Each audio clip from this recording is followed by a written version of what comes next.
వచ్చేసాం. అంత జర్నీ చేసాక కూడా ఆ గోపురాలను చూస్తే మాలో ఒక ఆనందం కలిగింది. చాలా రోజులుగా అనుకుంటున్న కోరిక ఈరోజు తీరబోతుంది.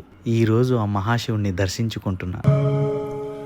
రామేశ్వరాయ శివ రామేశ్వరాయ హర హర బోలే నమః శివాయ. శివుడి దర్శనం అంత ఈజీ కాదు అంటారు. అది టెంపుల్ మేనేజ్మెంట్ ఫెయిల్యూర్ రూపంలో వస్తుందని ఎక్స్పెక్ట్ చేయలేదు. సదుపాయాలంటే బేసిక్ వాటర్ కానీ వాష్రూమ్ కానీ, ఇక్కడ ఈ మినిమం సదుపాయాలు కూడా ఉండవు.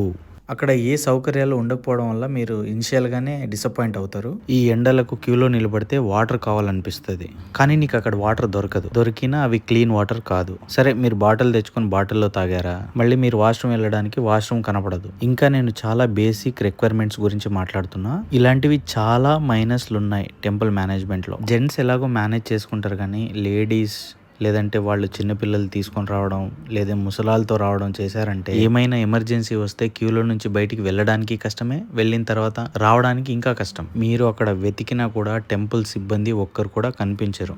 లిటరలీ 6 hours ఇదంతా ఫేస్ చేసిన తర్వాత నాకు ఫైనలీ దర్శనం అయితే జరిగింది. I'm so happy for that. ఇంతసేపు క్యూలో ఉండి ఏం తినకుండా దర్శనం చేసుకుని బయటకు వచ్చి చూస్తే ఇక్కడ పెయిడ్ ప్రసాదం ఒక్క కౌంటర్ ఓపెన్ చేసి ఉంచారు. పాపం ఆకలికి తట్టుకోలేక ప్రసాదం కోసం అందరూ ఇక్కడ ఫైట్ చేశారు. చాలా చోట్ల దేవుడి పేరు తెలియకుండానే దండం పెట్టుకొని బయటకు వచ్చా. బికాజ్ అక్కడ నేమ్ ప్లేట్స్ అన్ని తమిళ్లోనే ఉన్నాయి, తెలుగులో ఇంగ్లీష్ లో లేవు. ఇవన్నీ ఫేస్ చేసినా కూడా నాకు ఈ రోజు శివుడి దర్శనం అయిందనే ఆనందం. చాలా దగ్గర నుంచి చూసా కదా, ఇంకా బయటకు వస్తున్నప్పుడు ఆ క్యూలో ఉండే వాళ్ళని చూస్తే చాలా అంటే చాలా బాధేసింది.